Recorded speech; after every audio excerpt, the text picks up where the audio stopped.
Bonsoir et bienvenue dans votre émission Studio Lacan. Ce soir, nous avons le plaisir d'accueillir pour le Divan dans le Monde Steve Demazeux, maître de conférence en philosophie à l'Université Bordeaux-Montaigne, qui débattra avec nous sur le thème de la psychiatrie actuellement en crise. Et pour l'actualité de la psychanalyse, Ligia Gorini abordera le lien entre la psychiatrie et ce que Lacan nomme la dernière fleur de la médecine.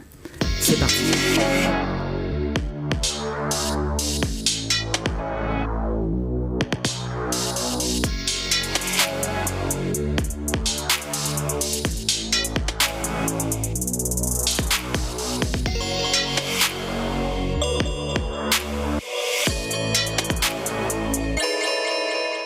Steve Demazeux, bonsoir. Bonsoir. Merci d'être avec nous ce soir. Donc vous êtes philosophe, maître de conférence habilité à diriger des recherches à l'Université Bordeaux-Montaigne. Et depuis plus d'une dizaine d'années, vos travaux interrogent les fondements de la psychiatrie contemporaine, ses classifications, ses pratiques et sa manière de penser la maladie mentale. Parmi vos ouvrages, on peut citer Qu'est-ce que le DSM, paru en 2013 aux éditions Itac, puis dans la même maison en 2019, L'éclipse du symptôme, consacré à l'histoire de l'observation clinique en psychiatrie. En 2024, vous publiez Qu'est-ce que la folie aux éditions Vrin, où vous proposez d'envisager la folie tour à tour comme idéologie, comme expérience et comme maladie. Et enfin, là, tout récemment, vous venez de faire paraître au PUF Misère de la psychiatrie, un ouvrage que vous présentez comme un précis de désorientation, peut-être vous nous en parlerez, et vous y explorez les difficultés, les tensions et les impasses auxquelles se trouve aujourd'hui confrontée cette discipline médicale un peu à part qu'est la psychiatrie. Alors pour démarrer notre discussion, quels sont donc, puisque c'est le fond de votre travail depuis longtemps, mais quels sont selon vous les enjeux épistémologiques que nous devons prendre en compte pour penser la psychiatrie et éventuellement répondre ou au moins poser les questions essentielles qui la sous-tendent, cette discipline ? Alors, d'un point de vue épistémologique, la psychiatrie est un territoire très riche parce qu'elle ouvre beaucoup de questions, des questions très fondamentales sur quelles sont les causes des maladies mentales. Est-ce que c'est du côté des causes même qu'il faut aller chercher ? Et de l'autre côté, du côté des patients, ce que c'est que de souffrir, d'avoir et comment on connecte les deux.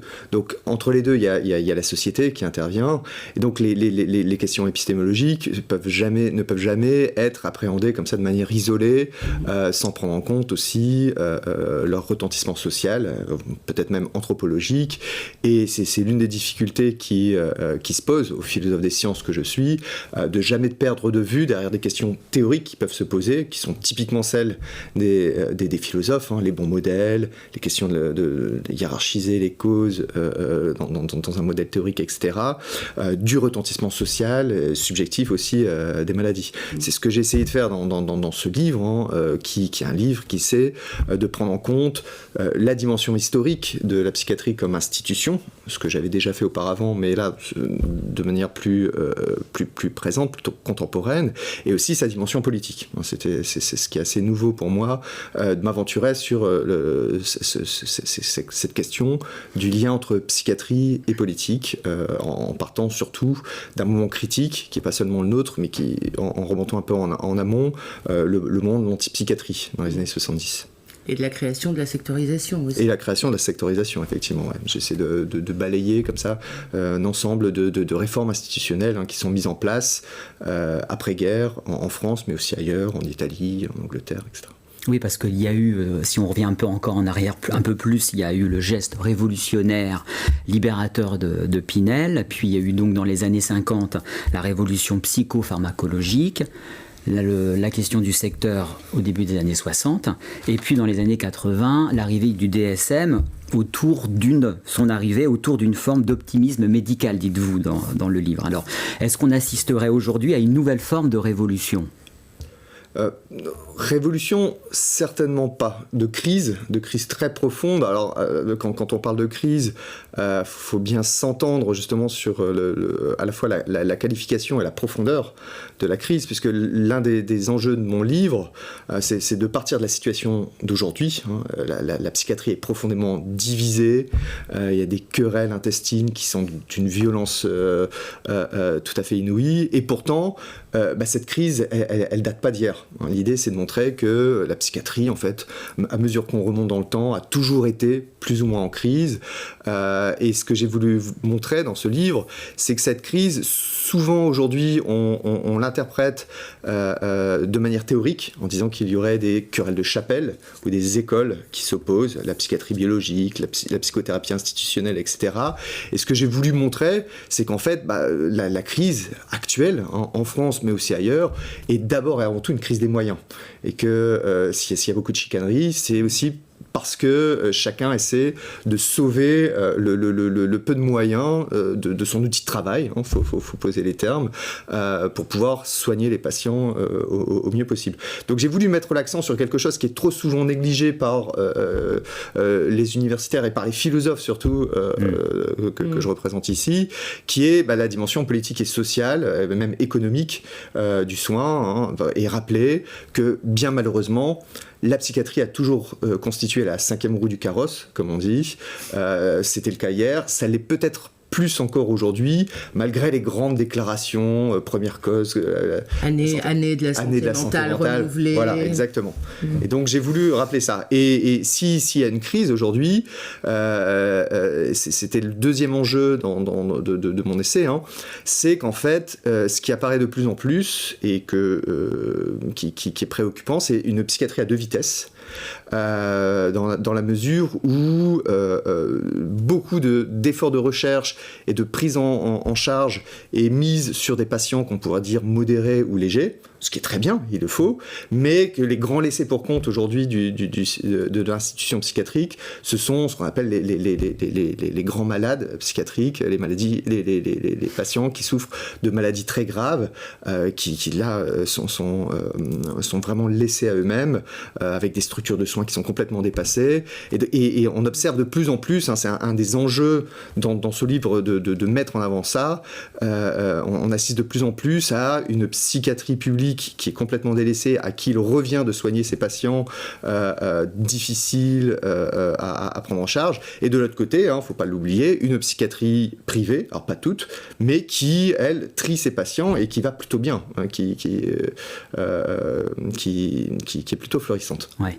Donc effectivement, plutôt crise plutôt que révolution, et concernant la crise, une crise épistémologique, je crois que c'est aussi un point que vous traitez, et puis une crise au niveau du financement. Alors, par ailleurs, depuis 50 ans, la psychiatrie cherche à devenir une discipline médicale comme les autres. Or, les biomarqueurs, les tests objectifs et les grandes découvertes étiologiques se font toujours attendre. Alors, cette situation oblige-t-elle à repenser ce que l'on entend par science en psychiatrie ? C'est un point vraiment important sur lequel j'insiste dans ce livre. L'une des accusations qui est souvent faite aux orientations de la psychiatrie depuis 50 ans, c'est de dire qu'elle suivrait une pente qui serait une pente scientiste, biologisante, etc. Ce qui est vrai.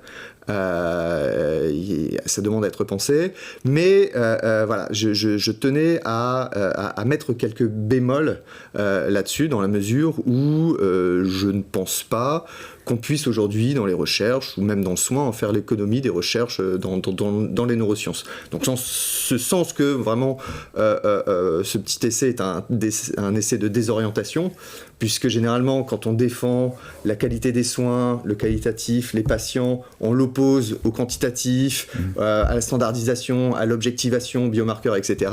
Et j'essaie de montrer que, en fait, pendant longtemps, les uns étaient parfaitement conciliés avec les autres, et que cette cette crispation n'est pas forcément saine, ou en tout cas prometteuse sur le plan épistémologique. C'est pour ça que je commence, de manière un petit peu provocatrice, laissé par Frantz Fanon, en rappelant que Frantz Fanon, qui est devenu un héros de la psychothérapie institutionnelle, ne voyait aucune difficulté à avoir recours aux électrochocs pour ces patients, ou même à envisager des travaux sur le lithium, sur les sels de lithium, pour traiter les malades bipolaires.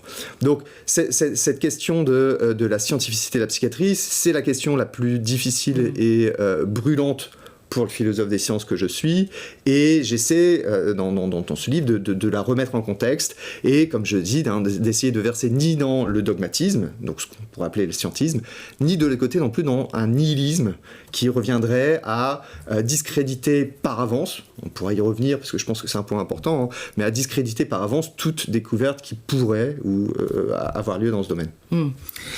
Alors, justement, comment est-ce que vous percevez et vous analysez le fossé qu'il y a entre la psychiatrie, disons, classique, humaniste, qui s'intéresse à l'histoire du sujet, à sa parole, et qui quand même fonde le soin en psychiatrie encore maintenant, quand même, car en effet les recherches scientifiques pour l'instant, à part du côté de la chimie, des neuroleptiques, il n'y a pas beaucoup il y a des tas d'expériences, mais voilà. En fait, le fondement du soin, il reste la parole quand même, enfin l'accompagnement. Donc le fossé entre cette psychiatrie-là et la psychiatrie qu'on dit aujourd'hui de précision, qui diagnostique, qui évalue et qui considère que la causalité du trouble donc est biologique. Alors comment est-ce que ce fossé qui est une tension politique aussi, comment est-ce que vous l'abordez ?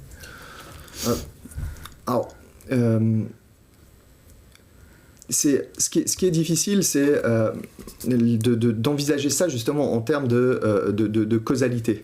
C'est parce que si on l'envisage sur le domaine vraiment proprement théorique, est-ce que c'est un problème du sujet, du côté de la subjectivité, ou est-ce que c'est un problème de mécanisme qui conviendrait de régler ? Eh bien forcément là, on est tout de suite pris en tenaille entre deux positions qu'il faudrait trancher. Si vous voulez, faisons un pas de côté, par exemple. Revenons sur l'invention des psychotropes et sur ce que ça a changé dans la prise en charge des patients. Ça n'a pas permis, effectivement, de faire des découvertes majeures sur l'étiologie, sur les causes des maladies mentales. Ça a changé le traitement, ça a changé la manière de prendre en charge les patients, et aujourd'hui encore, il y a beaucoup de débats pour savoir si c'est plutôt des bienfaits ou si, au contraire, on devrait se passer de l'étayage psychopharmacologique. Mais prenons par exemple ce qui se passe aujourd'hui sur la question de l'obésité. Vous savez qu'il y a de nouvelles molécules qui arrivent en France, le Ozempic, etc., qui sont des analogues du GLP-1. Voilà. Ce sont des molécules qui à la fois jouent sur le sentiment, sur l'impression de satiété au niveau cérébral, et en même temps ralentissent la vidange gastrique. Bon. En philosophie, il y a beaucoup de travaux qui, depuis longtemps, se posent la question de qu'est-ce qui fait qu'une maladie est une maladie mentale, est-ce qu'il y a une définition, et qu'est-ce qui fait aussi qu'une maladie tout court est une maladie, et l'obésité, c'est un des cas difficiles. Certains vont dire, c'est pas vraiment une maladie, c'est quelque chose qui est plutôt une condition qui donne des risques de développer des maladies, et il faudrait pas voir l'obésité comme une maladie. Pourquoi je fais cette comparaison entre les maladies mentales et l'obésité, non pas pour rabattre l'un sur l'autre, mais simplement pour montrer qu'il y a le même genre de problème qui se pose. Évidemment, si aujourd'hui on utilise des médicaments pour perdre du poids et que ça marche, par exemple, en prenant des analogues du GLP-1, certains diraient on guérit l'obésité. D'accord, on guérit l'obésité, les risques qui sont associés. D'autres, s'ils ont peut-être une petite veine psychanalytique, diront on guérit pas vraiment, en fait, on déplace le problème, on fait juste perdre du poids, mais il faudrait voir, comme on dit, peut-être qu'on déplace les symptômes. Et là, il y a quelque chose d'intéressant. Peut-être qu'en psychiatrie, quand on donne des molécules pour soigner quelqu'un qui est dépressif ou qui est schizophrène, peut-être, comme on dit, on masque seulement les symptômes, ou on les déplace. Et bien là, en fait, il y a un vrai problème épistémologique, dans la mesure où, d'un côté, on a tort de considérer qu'on aurait trouvé le traitement de l'obésité simplement parce qu'il y a une molécule qui permet de perdre du poids. Non, c'est que... Et de l'autre côté aussi, il n'est pas évident qu'il y ait forcément quelque chose de l'ordre du déplacement. C'est qu'il faut aller voir au cas par cas. Peut-être que pour certains types de patients, il y avait effectivement... Ça soulage et il n'y a pas besoin de considérer qu'il y aurait des fausses causes et des vraies causes, vous voyez, sous-jacentes à creuser. Et pour d'autres catégories encore, il pourrait y avoir la possibilité que il y a effectivement quelque chose qui se déplace et qu'en réalité, après ce traitement, dans 10 ans, il y aura d'autres difficultés qui vont apparaître. Donc, si je prends cet exemple-là, c'est pour montrer qu'en fait, il faut essayer de se débarrasser d'une conception qui est, dans les deux cas, très naturalisante des entités. Donc, et que cette conception, elle est valable des deux côtés, en fait, dans les deux camps, et chez ceux qui sont du côté de la biologisation, et chez ceux aussi qui la critiquent, qui bizarrement partagent souvent les mêmes présupposés. Et je retiens le fait que vous précisiez qu'il faut voir au cas par cas. Ouais. Bon, c'est le point important. Alors, on a intitulé ce divan dans le monde « Splendeur et misère de la psychiatrie ». Alors, il y a splendeur parce que c'est un fait quand même qu'il y a eu la grandeur de la psychiatrie française, héritière de Pinel, d'Esquirol, qui a été pratiquée par Clérambault, Henriet, et qui aussi a su s'enrichir des apports de la psychanalyse. Bon, néanmoins, le terme que vous mettez en avant, c'est celui de misère de la psychiatrie. Alors, lorsque vous parlez de misère de la psychiatrie, désignez-vous principalement une crise institutionnelle, une crise politique ou une crise de connaissance, du savoir? Bon. Alors, pas une crise du savoir, c'est vraiment le point. Misère de la psychiatrie, c'est un clin d'œil à Marx, évidemment, misère de la philosophie. D'accord. Je suis philosophe, ça reste un essai de philosophie. Donc, le clin d'œil est vers Marx. Et si j'insiste sur misère de la psychiatrie, c'est pour montrer que malheureusement elle est toujours prise au piège de deux tendances contradictoires qui sont très présentes aujourd'hui. C'est d'un côté ceux qui disent elle était mieux avant et ceux qui promettent qu'elle sera mieux demain. Tout à l'heure on parlait de la psychiatrie de précision, c'est ceux qui disent ah ça y est, on commence à voir le bout du tunnel, on y est bientôt, etc. La psychiatrie biologique, la psychiatrie d'avenir, la psychiatrie scientifique, qui fait appel, qui défend son bien fondé en disant il faut qu'on sorte de l'impression que la France aurait inventé la psychiatrie et serait à la fois l'alpha et l'oméga de la manière de soigner les patients. Regardons ce qui se passe ailleurs, de dire cessons de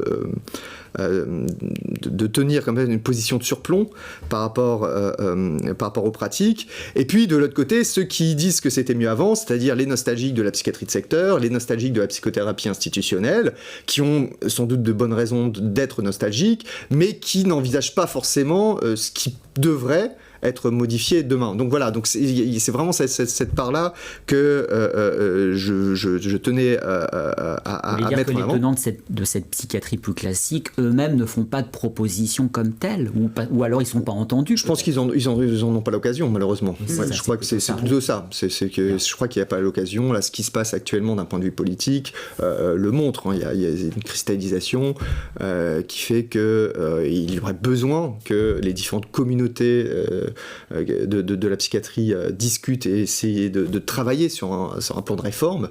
Et en réalité, il y a juste des prises de force souvent en seconde main. Ils se sont manifestés récemment. Mais en dehors des sphères du pouvoir, plus par proposition. Oui, c'est certain. Alors, on va faire une petite pause dans notre conversation pour accueillir donc Ligia Gorini, qui va donc intervenir dans le cadre de notre rubrique Actualité de la psychanalyse.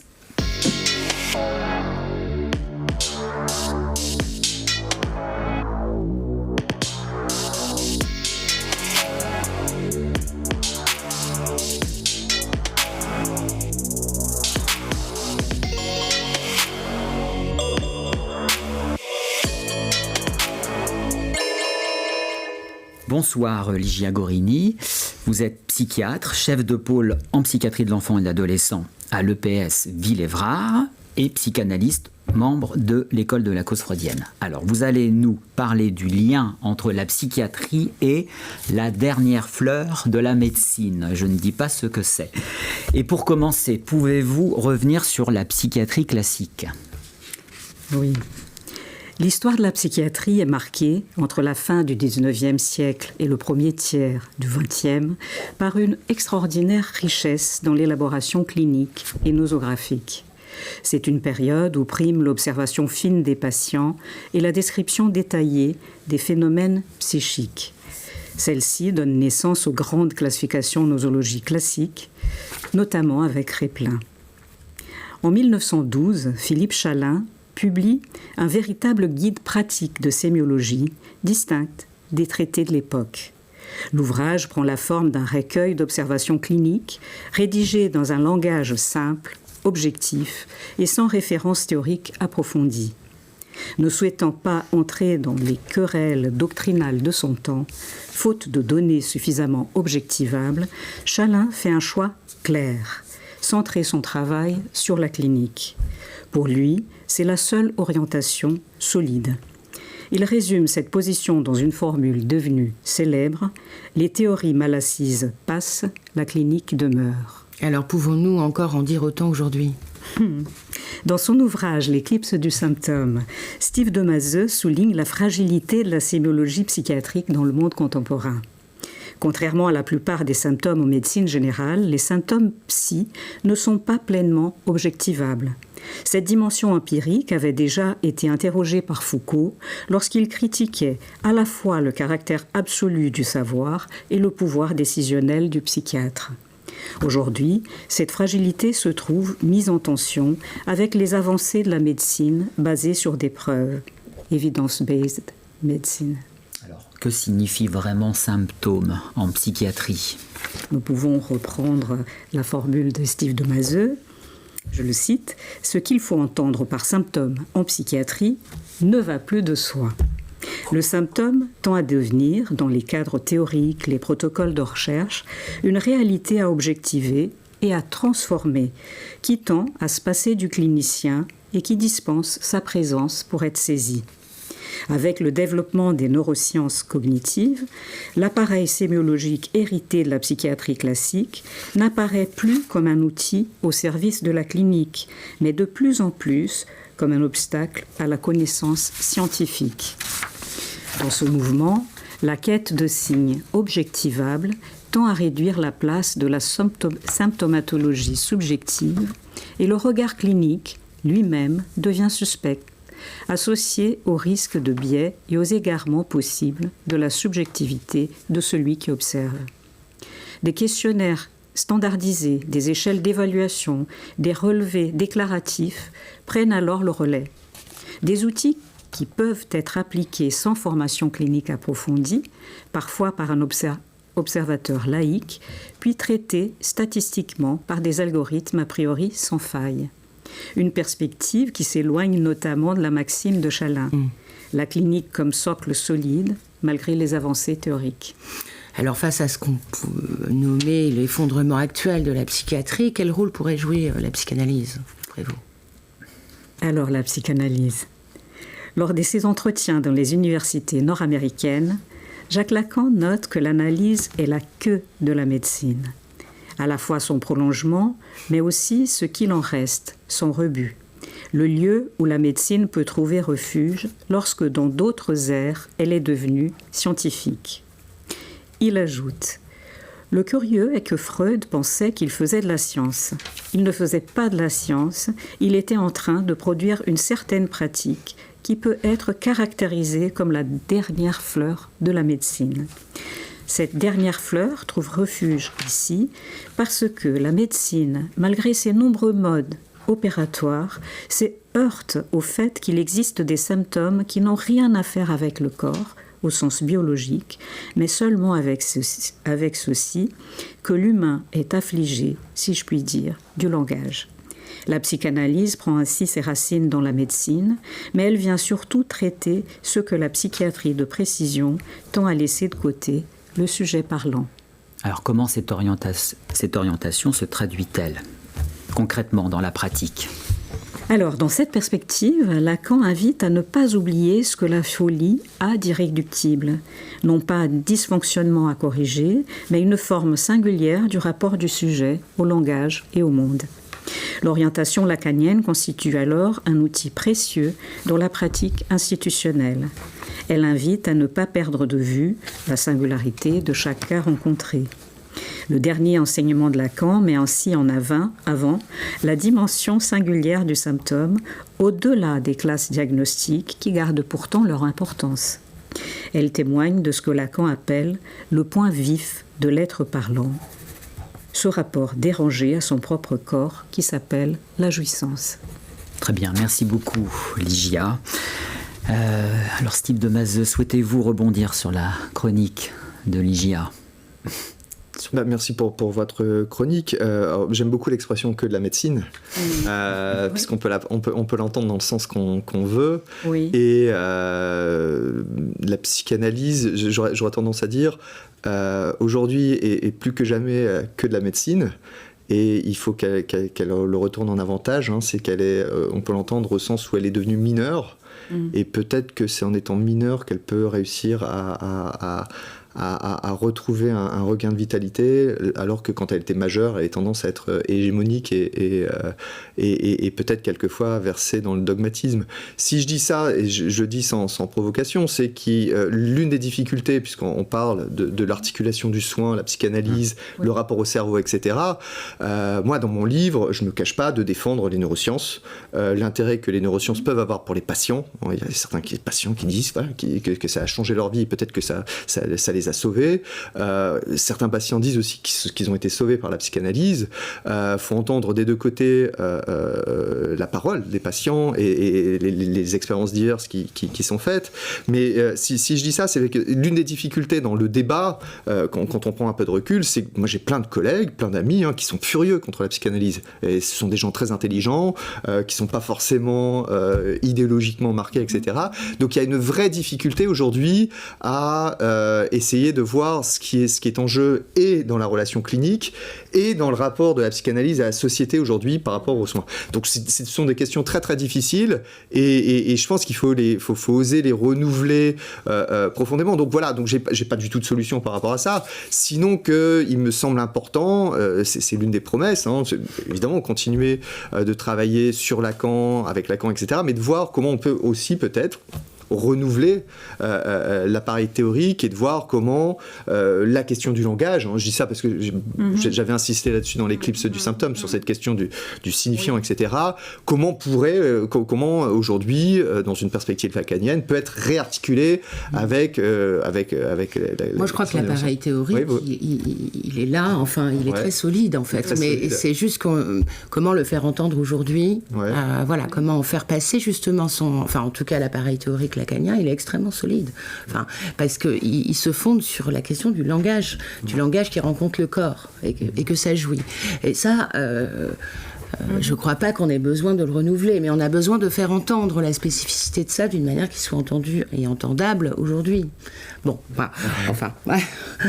Non, mais vous prenez aussi le fait qu'il puisse avoir un dialogue. Absolument, mais le problème, c'est que justement, c'est pas souvent ce qui est possible. J'invite à ça. Je voudrais, on parle tout le temps du retour à Freud, retour à Lacan, etc.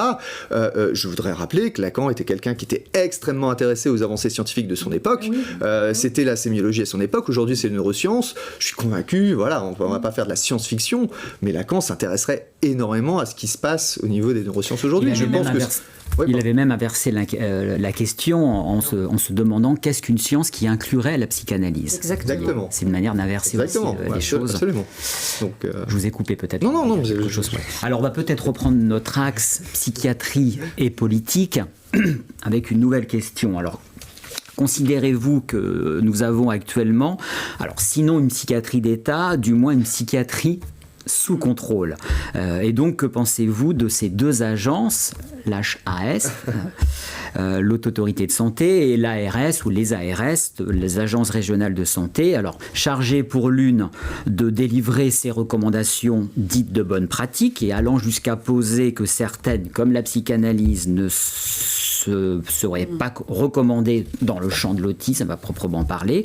Et pour les autres, les ARS, donc, qui ont pour fonction de piloter la politique de santé publique en région, je dis piloter, ce qui veut dire aussi inspecter, voire sanctionner si les institutions ne respectent pas les recommandations de l'HAS. Alors, qu'est-ce que vous pourriez nous dire sur ce point ? C'est une excellente question. Alors, je répondrai en deux moments. D'abord, d'un point de vue institutionnel, démocratique, je pense que des instances comme la HAS ont un rôle à jouer dans un moment où il est très difficile scientifiquement de démêler des questions extrêmement complexes, qu'il y a énormément d'offres de soins. Hein. On a beaucoup parlé des approches psychanalytiques dans le traitement de l'autisme par rapport à la HAS, mais on a oublié toutes celles un peu bizarres qui étaient proposées, et personne ne s'est insurgé qu'il y a des propositions ubuesques qui ont été proposées, qui ont été refoulées, qui ne font pas partie des bonnes recommandations. Donc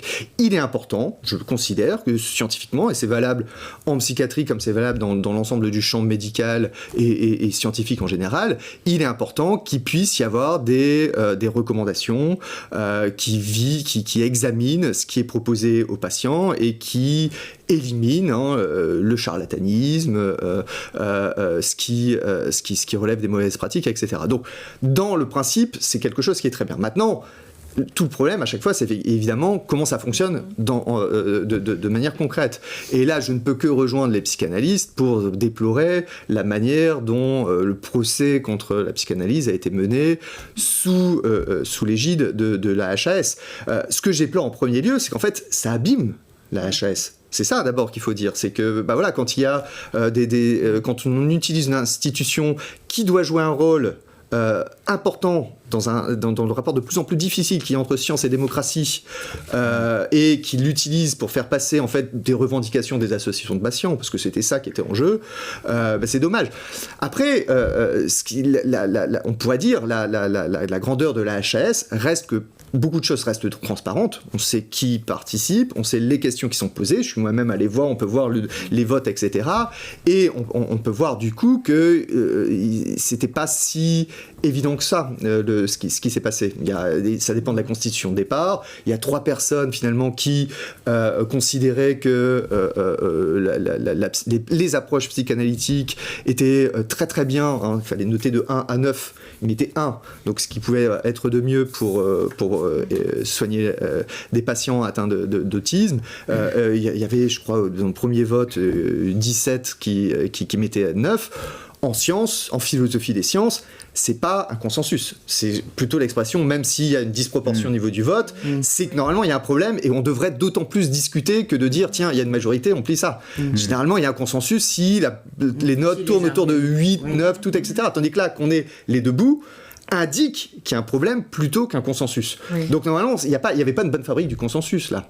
Donc voilà, donc je dirais qu'il s'est passé ça, et malheureusement quand c'est comme ça, faut faire attention parce que le vent peut tourner, et puis ce seront les premiers demain à déplorer que d'autres groupes en force fassent passer d'autres positions qu'ils estiment les meilleures.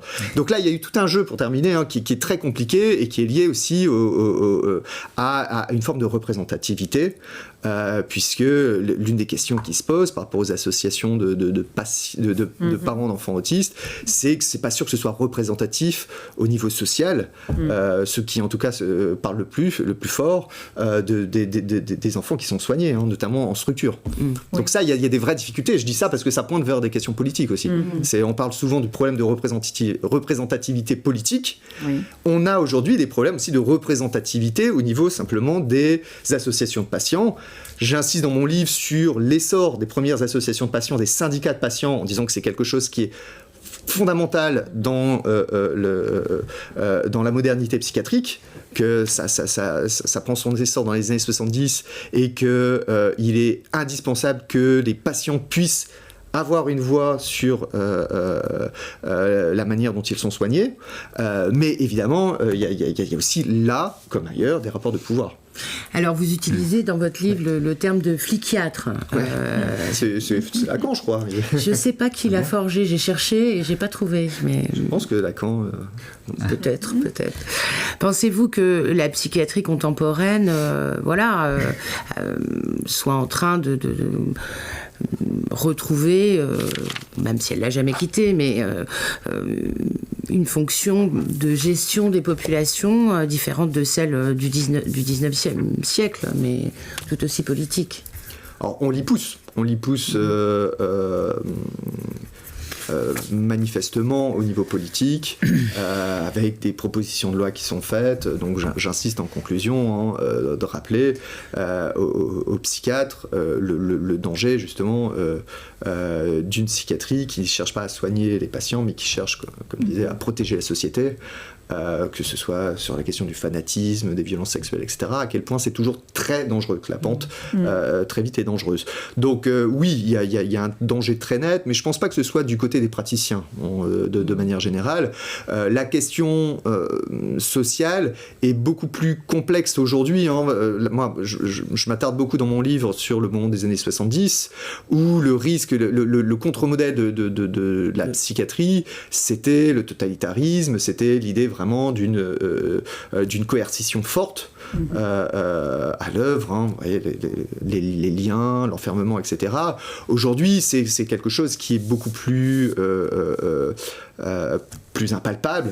Il faut qu'elle vienne parlerait de biopolitique, voilà, de discipline.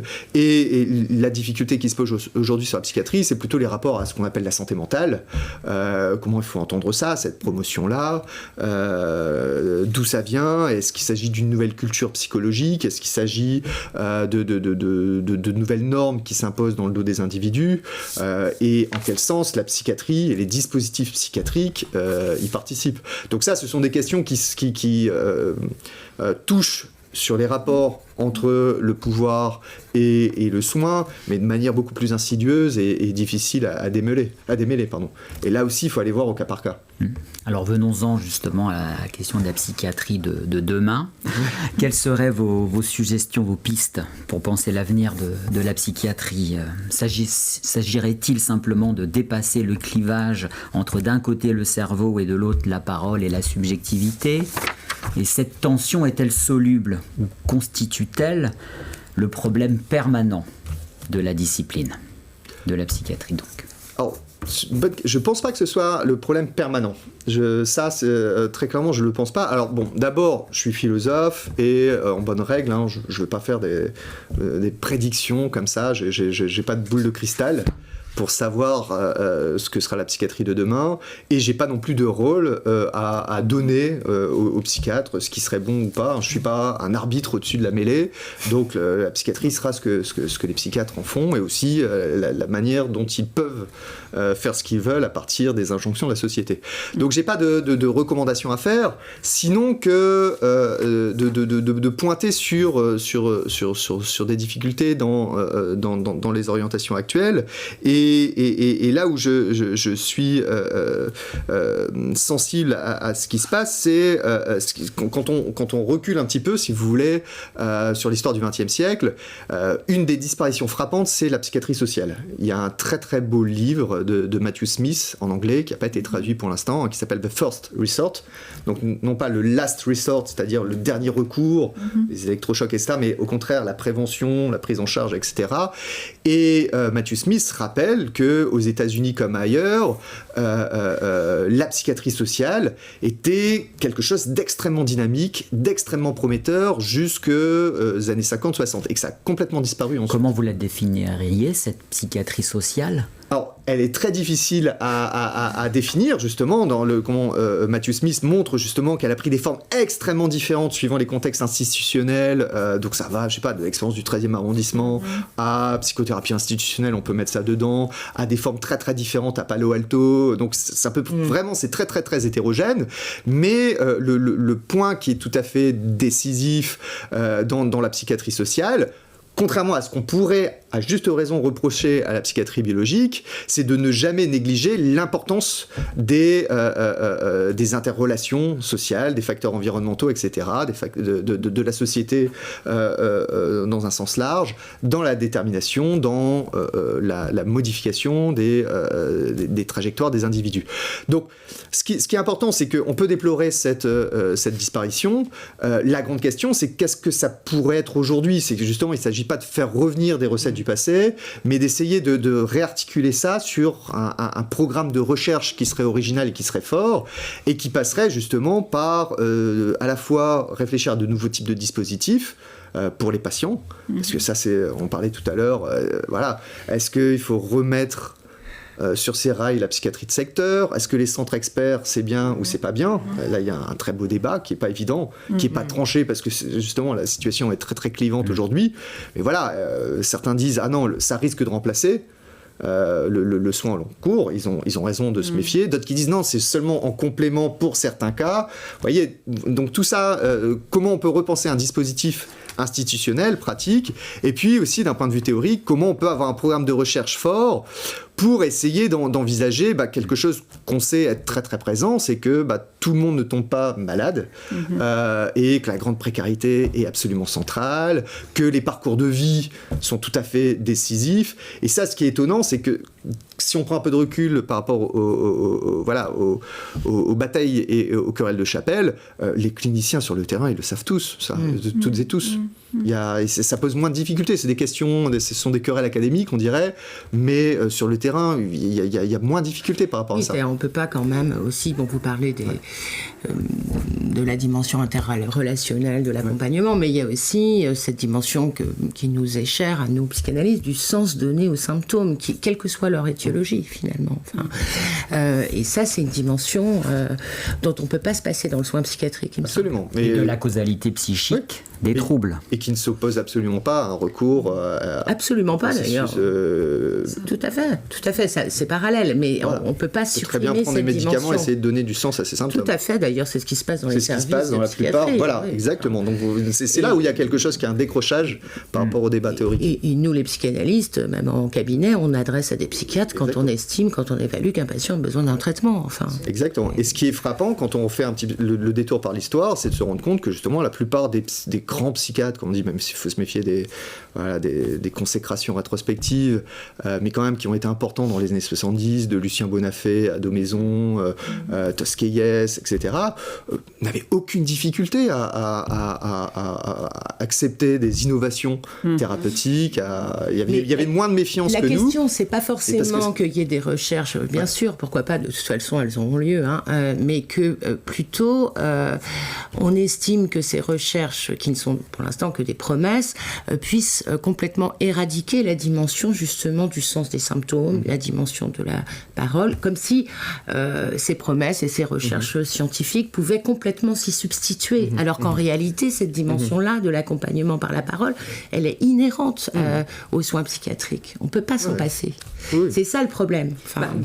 Si je peux me permettre, d'où la préoccupation actuelle de savoir ce sur quoi on mise dans les projets de recherche. Comment mesurer la subjectivité, comment être au plus proche de ce qu'on pourrait appeler des indicateurs de la qualité de vie. Et pour pouvoir conjoindre à la fois cette place importante de la parole dans le suivi, dans l'accompagnement d'un patient en psychiatrie, mais aussi tout le volet thérapeutique, je dirais, plus classique, traitement médicamenteux et puis d'autres mesures psychosociales. Bon, on va s'arrêter là. Merci beaucoup Steve de Mazeux, merci Ligia Gorini. C'est à présent la fin de notre émission. Merci de l'avoir regardé. Studio Lacan revient samedi prochain à 18h30 pour une nouvelle émission.